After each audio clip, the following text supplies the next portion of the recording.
5:45 Uhr, senile Bettflucht hat mich aus dem Bett getrieben. 2 Tüten mit Sommerschuhen sind schon im Dachboden. Hier ist schon mal die nächste Ladung an Sommerkleidung, die in den Dachboden wandern wird.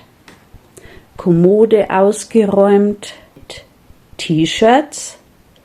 Und dabei habe ich festgestellt, dass bösartige Gnome nachts zu mir kommen und meine Kleidung enger und kürzer nähen. Es ist echt mysteriös, oder? Wieder zurück in die Kommode. Leider geht die nicht weiter auf. Ja, Marie Kondo-Methode. Habe ich zumindest versucht. Nächste Schublade. Schlafklamotten, Langarm, Mittelarm, ganz Kurzarm und wieder ein Stapel für die mysteriös geschrumpfte Kleidung. Schubladen ausgeräumt, geputzt und wieder eingeräumt. Schön ist was anderes, aber wenigstens ist weniger geworden. Auf den Schränken abgestaubt, abgewischt und dann das Zeug wieder raufgestellt. So, jetzt wird abgespült. Wenn es nur in echt so schnell geht. Zack. So, mein Freund, jetzt kommst du zum Einsatz. Und jetzt geht's erst einmal zum Rossmann. Vorräte aufstocken. Kommst mit? Mein 10% Gutschein. Manchmal gibt es per Post in Papierform und auf der App gibt es ja auch immer mal wieder. Das rentiert sich schon. Auch hier kaufe ich ausschließlich das ein, was gerade im Angebot ist. Und das halt immer mehrfach bis zum nächsten Mal im Angebot ist. Da sparst du echt einen Haufen Geld. Weichspüler zum Beispiel kostet jetzt gerade regulär 1,75. Neulich habe ich ihn gekauft für den alten Preis 1,29. So, jetzt bin ich hier in meinem Keller und jetzt wird das, was ich an aufstockenden Sachen gekauft habe, wird jetzt hier verstaut. Gerade so Sachen wie Klopapier, Duschgel, Mülltüten, Tempo etc. Das kaufe ich immer im Angebot. Dann gerne mal mehr, wenn es möglich ist. Und es wird nie schlecht. Freilich lasse ich es mir gern gut gehen und unternehme gern viel und schaue da auch dann nicht auf jeden Cent. Aber beim Einkaufen zum Beispiel, da mache ich schon eine Wissenschaft draus, weil das ist der größte Posten und da kann ich richtig viel sparen. Was ich dann auch kaufe, das sind zum Beispiel so Halstabletten, Nasenspray, Erkältungskapseln, sowas, so Medikamente, Pflaster etc. Irgendeine Erkältung kommt im Winter bestimmt. Und jetzt geht es weiter zu Rewe. Auch da brauche ich noch ein paar Sachen. Danach wird weiter geräumt, geputzt. Einkäufe sind erledigt. Jetzt mache ich mich erst einmal zwischendrin ans Kochen. Und zwar gibt es eine Gemüsesuppe. Ach ja, genau, das hat nämlich neulich eine Followerin gefragt, warum 2 von diesen Knöpfen hier angebracht sind. Die Antwort ist denkbar einfach. Es waren vorher Griffe dran, die von hier bis hier gingen und hier verschraubt waren und hätte hier nicht 2 Knöpfe angebracht. Dann war halt schlicht und einfach ein Loch da. Hätte man das auch geklärt. Jetzt putze ich mal das Gemüse. Ja, ich habe jetzt auch beim Rewe wieder lauter Angebote gekauft. Ich greife jetzt schon seit gestern rum. Gestern habe ich angefangen mit Schlafzimmer, mit Ausrammer von Schränken, mit Sommerklamotten, also die Sommersachen, die ich definitiv nimmer brauchen mehr. Das war jetzt der Sellerie, jetzt kommt der Lauch. Ich freue mich total, dass sich da mittlerweile so eine richtige Einfach Leben Community bildet. Und was mir die Leute teilweise schreiben, das ist so nett. Zum Beispiel hat, ich glaube die Rita war es und noch eine mal geschrieben, dass sie, während sie stricken tut, sich vormittags meine Videos anschaut. Und die andere hat geschrieben, dass sie es abgespeichert hat und dann, wenn es nicht so gut drauf ist, anschaut. Wiederum eine andere hat geschrieben, dass sie ein bisschen mit Depressionen auch zum Kämpfen hat und dass sie eigentlich sehr wenig Auftrieb, Motivation hat. Oder jetzt einen Schäler. Aber durch meine Videos motiviert wird. Das finde ich wahnsinnig schön. Ich habe überlegt, woran das liegen kann, weil ich mir gedacht habe, ja, ich bin doch nur jemand wie ihr. Und ich glaube, das ist, weil ihr das einfach merkt, dass ich nichts anderes bin. Nicht perfekt, ein Mensch mit Ecken und Kanten, mit Schwächen und Stärken, dass vielleicht sich manche halt auch denken, naja, wenn die dies und jenes hinkriegt, dann könnte die das vielleicht auch. Ich weiß es aber nicht auch. Jedenfalls ist das Feedback immer wieder total überwältigend. Wirklich manchmal sehr berührend für mich. Da mache ich jetzt 2 Löffel von Bio-Gemüsebrühe rein. Wahrscheinlich müsste man es nicht, aber ich finde es trotzdem geschmackiger. Und ihr schreibt mir ja sehr oft, dass ich halt ehrlich bin und authentisch. Das bin ich auch. Allerdings, ich rede davon, gell, dass ich meine Wohnung luftiger gestalten will, dass ich viel so Nippes, glaube ich, heißt es, also einfach so Dekokram aussortieren möchte. Und auch das stimmt. Auf der anderen Seite muss ich halt aber auch ehrlich sein, wenn ich 2-mal in der Woche zum Wertstoffhof gehe, dann gehe ich nicht nur zum Entsorgen von Plastik, Glas und Blech, sondern halt auch, weil da auf die Tische immer so wahnsinnig interessante Sachen liegen. Und da kann ich einfach nicht widerstehen. Also insofern, ich räume aus, aber irgendwie füllt sich das dann auch wieder. Geht es dir auch so? Stelle ich gerade fest, ich habe zu wenig Kartoffeln, jetzt muss ich in den Keller gehen. Und wie so vieles habe ich auch dieses Körbchen vom Wertstoffhof und das ist sozusagen mein interner Einkaufskorb. Ich lebe im 2. Stock und ich muss immer runtergehen, wenn ich irgendwas von meinen Vorräten brauche. Ich sage mir immer, jeder Gang macht schlank, Geh ist gesund und ich mag auch gern gehen. Wenn es so Tage hat wie heute, wo es echt frisch ist und dann immer wieder regnet, dann muss ich irgendwas finden, wie ich mich bewegen kann. Jetzt gehe ich also in den Keller und lade da Sachen ein. Bin wieder da. Dieses interne Einkaufen, das ist eine super Sache. Das haben wir, ja, ich glaube, während Corona angefangen, als der Klopapiergate war. Und da war mir das erste Mal, ist mir bewusst worden, dass man, glaube ich, nicht davon ausgehen kann, dass alles immer funktioniert, dass kleine Stellschrauben ausreichen, um Lieferketten wegbrechen zu lassen. Lange Rede, kurzer Sinn, seitdem habe ich Vorräte. Ich habe jetzt gleich zusätzlich zu den Kartoffeln noch mitgenommen Orangen und Blumenkohl, die heute im Angebot waren.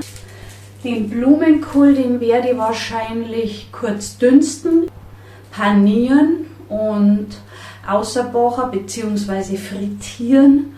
Also einen gebackenen Blumenkohl halt machen.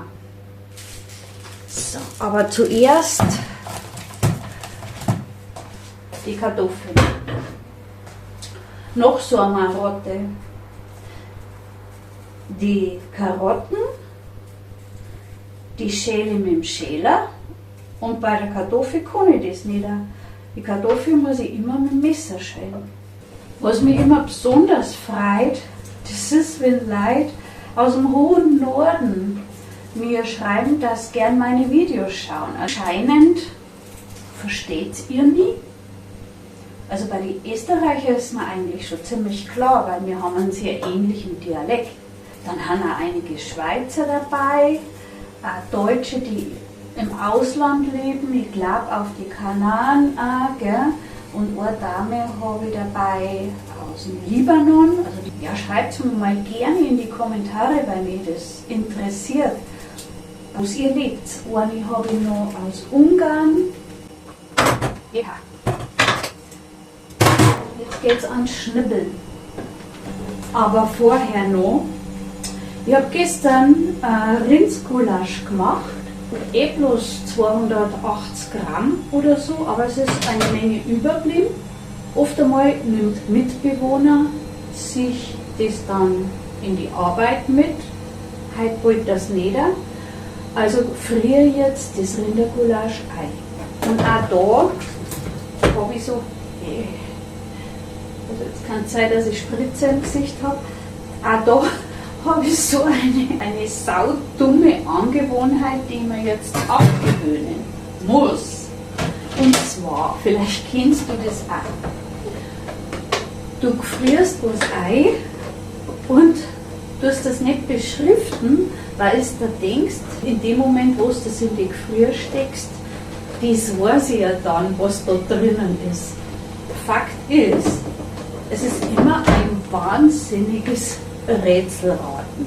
Also hin und wieder mal, wenn wir keinen Bock haben zum Kochen, dann wird was aus der Gefrier geholt und da bist halt dann echt überlegen, was ist das? Ist das Putengeschnetzelt oder was ist das? Und jetzt habe ich mir wirklich auch vorgenommen, dass ich das etikettiere. Also was drin ist und wann es einfriert. Ich bin ja lernfähig. Gulasch September 24. Was ist das da?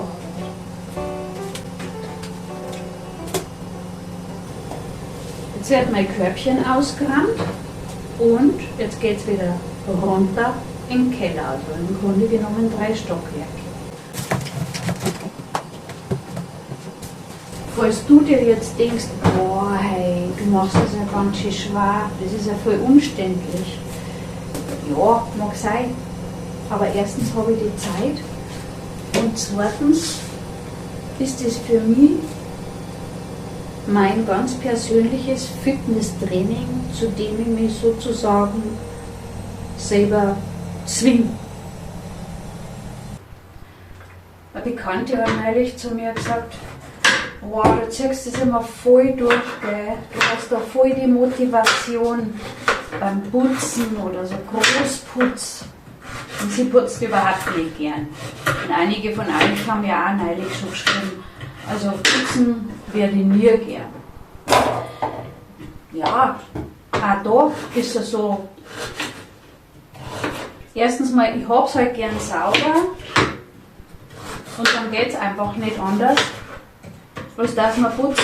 Wobei ich wirklich sagen muss, also wie ich jetzt gestern angefangen habe, da habe ich schon festgestellt, dieser Saustall muss ein anderer werden. Also ich habe zwar abgewischt und Boden gewischt die letzten Wochen und Monate, aber recht viel mehr nicht. In die Schranke drinnen, da bin ich vorgegangen nach dem Prinzip, zack, Tür auf, rein, Tür zu. Also da habe ich jetzt nicht großartig ausgeräumt, umgeschichtet oder sonst irgendwas gemacht. Aber das kommt jetzt wieder, diese Phase. Ob ich da so viel Motivation habe, ich weiß auch nicht. Also ich denke, für mich ist halt eine Struktur in meinem Alltag sehr, sehr wichtig. Früher habe ich mich vor lauter Verpflichtungen überhaupt nicht retten können. Also da war es so, dass Haushalt, Kochen und das alles einfach irgendwie nebenbei gelaufen ist, so wie es mir auch einige von euch schreiben, das mache ich alles nebenbei. Ja, das kenne ich. Das habe ich jahrzehntelang auch alles nebenbei gemacht. Da hat es mir auch, muss ich ganz ehrlich sagen, jetzt nicht wirklich so viel Spaß gemacht. Weil da war immer ein Zeitdruck da. Jetzt ist es halt so, dass ich Zeit habe und aber auch versuche, dass ich die sinnvoll nutze, indem ich halt, ich sage immer, aus manchen Dingen eine Wissenschaft mache, zum Beispiel aus dem Einkaufen. Und das wirkt sich halt echt wirklich positiv auf mein Geldbeutel aus. Also nach Angebote suchen, ja, ein bisschen auf Vorrat kaufen. Und jetzt ist mir eine Karotte runtergefallen. 3-Sekunden-Regel. Alle die Kinder haben, kennen es. Ich brauche das, um meinen Alltag zu strukturieren. Und ich glaube, dass ich deswegen auch so gern ausgehe und so viel ausgehe. Es weiß ja jeder, das Ausgehen bringt Vitamin D. Und es ist halt einfach sehr, sehr gut fürs Gemüt. Ich muss ganz ehrlich sagen, wenn es kalt ist und regnet, ich muss mich da auch überwinden. Klar denke ich mir auch manchmal, nein, heute mal nicht oder heute mal mache ich keine Gymnastik. Aber wenn ich dann so einen Schlendrian einkehren lasse, dann wird aus heute mal auch morgen mal und weißt du, was ich meine? Das ist einfach nicht gut. Und diese Struktur, dass ich aufstehe, dass ich sage, bis da und dahin möchte ich Gymnastik gemacht haben, bis da und dahin habe ich dann abgespült und Essen vorbereitet oder so. Das ist, ja, glaube ich, schon ganz, ganz wichtig. Und Spaß machen tut es mir, wie gesagt, erst seitdem ich das alles nicht mehr unter Zeitdruck mache. Ich habe jetzt übrigens den Blumenkohl geputzt und der wird jetzt in meinem Dämpfer gekocht. Ich finde das einfach, oder gegart. Ich finde das einfach schonender. Und zwar so, dass er eigentlich noch relativ bissfest ist und dann wird er paniert. Ein Teil, ganz ein kleiner Teil von dem Blumenkohl, wenn ich nicht auf dem Boden verteile, tue ich dann in die Gemüsesuppe. Falls du dich jetzt fragst, ja, wie viel, was machst du da für eine Portion für 2 Leute? Schon ein Gläserchen, aber auch da ist es so, dass ich mir vorstellen kann, dass Mitbewohner sich so morgen was von dem gebackenen Blumenkohl mit in die Arbeit nimmt. Und dann gleich zu der nächsten Frage, die schon mal aufgetaucht ist. Ist dein Mitbewohner eigentlich dein Sohn? Ich darf ihn nicht erwähnen.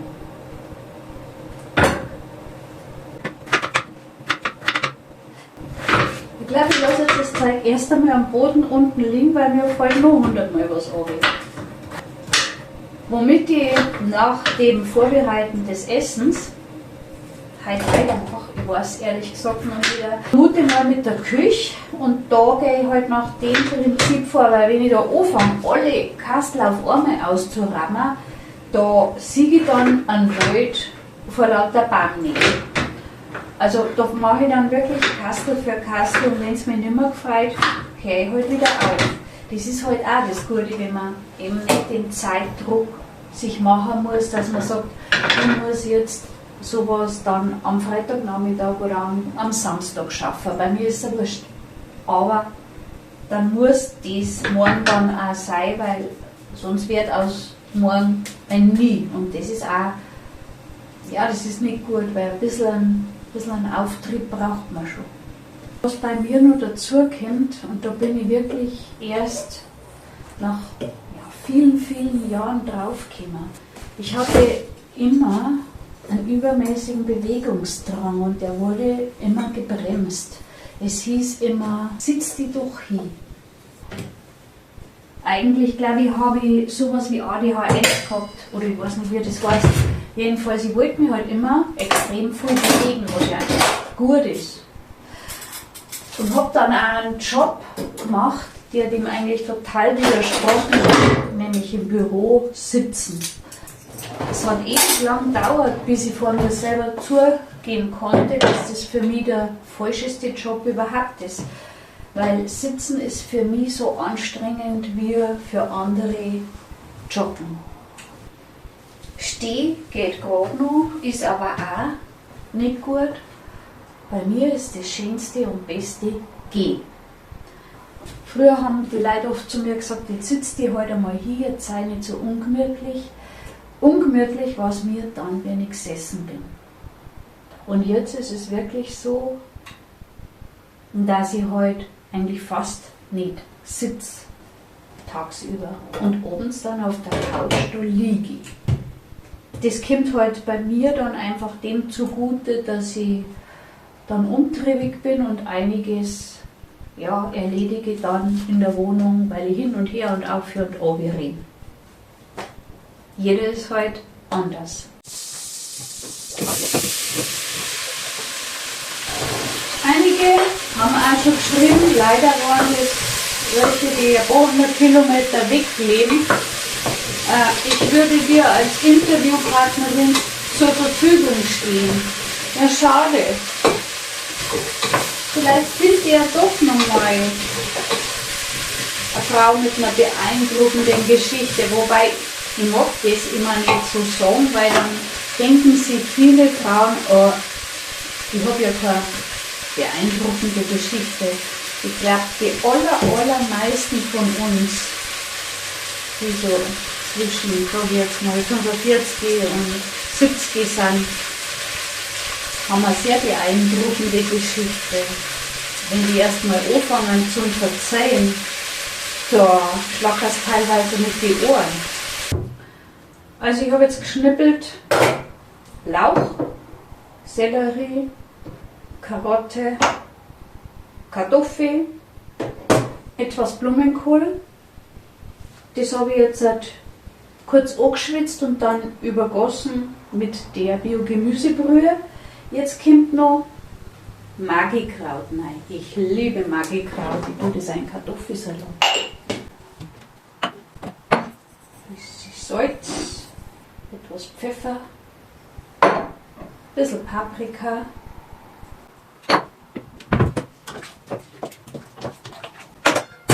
Das darf jetzt so nicht vor sich hinköcheln, ebenso wie der Blumenkohl. Für die Kartoffeln und für den Blumenkohl habe ich da diesen Metall-Schaschlik-Spieß. Da stiche ich immer rein und kann ganz genau feststellen, wann die durchhandeln. Die Petersilie, die war jetzt schon etwas welk, die habe ich jetzt einfach nochmal in einer Tasse mit kaltem Wasser durch und die ist jetzt wieder schön aufgegangen.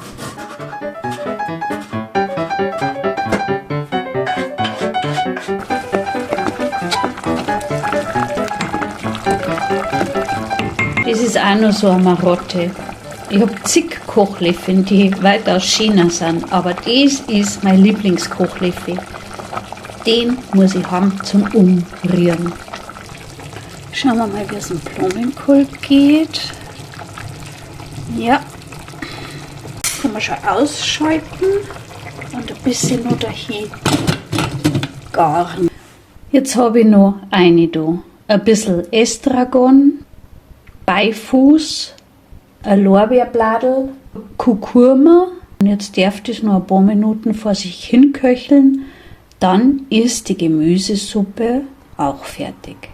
Ich habe hier so ein Schrankerl, das hat keinen Einlegeboden hier in der Mitte. Das ist eigentlich so ein Schrankerl für einen Kühlschrank. Freilich schön ist es nicht, aber es erfüllt seinen Zweck. Da habe ich jetzt so ein Gestell eingestellt, natürlich auch vom Wertstoffhof. Da habe ich jetzt die obere Seiten schon ausgeräumt, sauber gemacht, Dinge entsorgt, die wirklich nichts mehr waren. Ich hebe auch immer Papiertüten, die sauber haben, und Plastiktüten auf. Und hier eben die Putzlappen, die nicht mehr so schön sind, hebe ich aber auch auf, weil da kann man dann einmal so ganz starken Dreck wegputzen und danach halt einfach wegschmeißen. Hier Taschenlampe immer griffbereit. Wenn einmal wirklich sowas ist wie ein Stromausfall, ja, da muss die Taschenlampe bereit haben. Jetzt geht's da unten weiter, da schaut es ja greislich aus. Viel besser, Butterbrotpapier, Mülltüten, Tüten zum Eingefrieren oder auch mal was mitnehmen, Alufolie, Trinkflaschen. Und für all diejenigen, die sich wieder jetzt echauffieren über Weichspüler, Alufolie, Plastiktüten, dann ist es für euch einfach nicht der richtige Kanal. Ich habe auch nie behauptet, dass ich ein Öko-Kanal bin. So, dieser Schrank hat es jetzt vor allem unten im Tellerbereich richtig nötig gehabt. Da habe ich jetzt ganz viel, also alles ausgeräumt, ausgewischt. Das alles kommt jetzt erstmal in den Keller. Das wird jetzt aber nicht weggeworfen, sondern weiter verschenkt oder zum Wertstoffhof gebracht. Zwischendrin ein kleiner Haushaltstipp. Kaffee mit der Petzmaschine schmeckt bedeutend besser, wenn man auch ein Pad einlegt. So schaut es besser aus. Abteilung Vorratsdosen und Schüsseln. Besser, was ich oft brauche, kommt vorn hin. Bei der Besteckschublade habe ich gerade beschlossen, das passt so. Töpfe passt leider nicht. Diese Deckchen da, das sind so Tischsets. Die verwende ich, weil sonst sich manchmal Kratzer ergeben und so vermeide ich das. Tata, Problemkind. Vielleicht hast du auch so ein Schrankerl, da wo du alles immer nur einfach reinpfefferst. Ja, und das ist mein immer nur einfach Reibpfefferschrank. Da schaut es immer aus wie bei Hempels unterm Sofa. Und da graust es mir dann auch immer richtig vorm Aufräumen. Das ist wieder ein klassischer Fall von Selbstbetrug. Vorgestern war ich beim Wertstoffhof. Das ist ein original verpacktes Sushi-Set. Da konnte ich nicht widerstehen, obwohl ich ganz genau eigentlich weiß, von der Ratio her, ich habe bisher einmal in meinem Leben selber Sushi gerollt und mir geschworen, weil du einen Haufen Zutaten brauchst und es mordsumständlich ist, dass ich das nie wieder tue. Tja, am besten ganz hinten rein.